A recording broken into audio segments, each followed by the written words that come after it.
Matt, thank you so much. Nearly 1 year ago, a deadly tornado ripped through central Arkansas. We have been focused on remembering that day all morning long. Two of the areas hit hardest by that vicious storm, Mayflower and Valonia. We have live coverage in both cities. We start with Mallory Brooks, who is live in Mayflower this morning. Good morning, Mallory. Good morning to you, Aaron. We are live here at Stroud's Diner, where Arkansans have been gathering together all morning, remembering, talking about the devastation and the lives lost, but also talking about rebuilding, moving forward. An amazing community who has come together very strong. Joining us this morning is Darren Rose. You live here in Mayflower. Your home was very much damaged in that storm. Talk about those moments 1 year ago today. We gathered the kids and the family in the bathroom, put a mattress over the door in the hallway because it wasn't big enough. I stood on the back porch, and when I saw it come across the river, I ran to the bedroom, dove under the mattress, told them start praying because it's not good. And it wasn't probably 30 seconds later it hit. You could all the windows blown out, felt us sucking us out, feeling, and seemed like it lasted forever, but it was over in probably a minute. You said it seemed like hours that it was happening. Very terrifying experience. 1 year later, though, this is one strong community. You have rebuilt. You now have a storm shelter. Correct. We wouldn't go move back in unless we had one.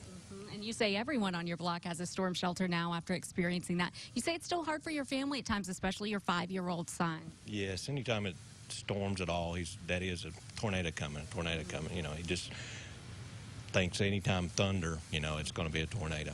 Well, you are very strong. Thank you for joining us this morning. Our thoughts and prayers still with this community. But moving forward, a lot of amazing things happening here in the community, a very strong community. Before we go, I want to show you the mayor and police chief and several members of the police department are here. They're headed actually to the high school, a special ceremony happening at 7:30 at Mayflower High School. You're invited to the event, and we will have more coverage tonight at 5. In the meantime, live in Mayflower, I'm Mallory Brooks for KARK for today. Mallory, thank you so much. A year later, signs of rebuilding are all over Valonia, Arkansas. New buildings, new homes are popping up everywhere. But there's no doubt scars remain by that EF4 tornado. And the healing will continue thanks in part to stars during the storm. They're now calling Valonia home. It was a kind of hard year for me. A lot can change in 12 months. Homes can be rebuilt, trees can grow again. But memories never fade. All we heard was one crack before the house fell apart.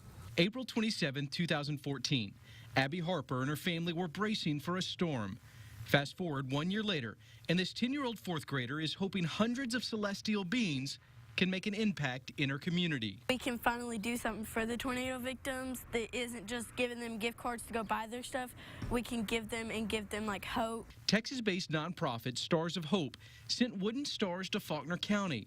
Around 600 were then decorated to shine bright across town. Those stars that you see placed out through our community are just constant reminders that a community can heal and that together that we can be strong again. While the damage is still visible and probably will be for a while, healing is a process. These literal signs of love and hope on a star might give enough twinkle for a smile through a storm.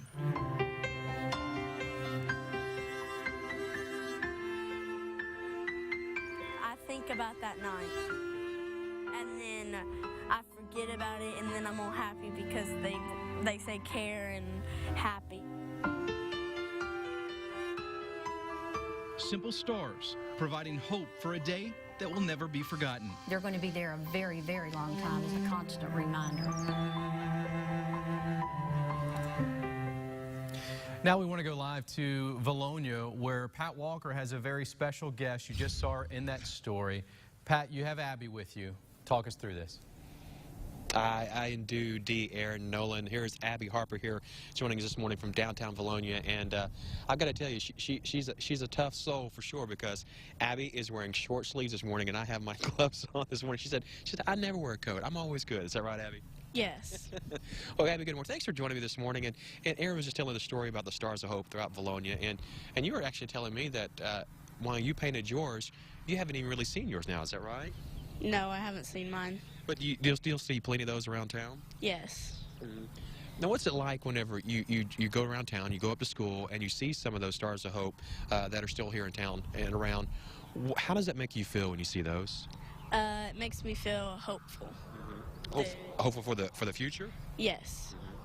Now, do you feel like there are better days ahead still to come? Yes. Okay. Now, it's been a whole year, today since the tornado. You've perhaps gone through a lot of emotional things over the last year. Tell me how can you compare what you feel today as opposed to what you felt a year ago? A year ago, I was hurt. I was emotionally down because of my house was gone and everything that I owned was gone, mostly. And now you're just kind of starting all over again, right? Yeah, we've got back some new stuff. We've got most of our stuff that we lost and everything. And most importantly, Abby's going to get into the new intermediate school when it does finally open up next year. She told me that last year they were going to take a tour of it, but then the tornado hit and they never got the tour. But you're going to get to go into it this next year and get into that new school, right? Yes. That's going to be an exciting new start, kind of giving everything a new clean slate. Abby, thank you so much for joining us. We're going to let her go get back in the truck and get warm this morning, too. She's starting to get a little cold. Aaron, we'll send it back to you. Pat Walker, thank you so much. Abby, thank you so much for being a part of this very special edition of KARK for today. Time for a quick break. We're going to check in with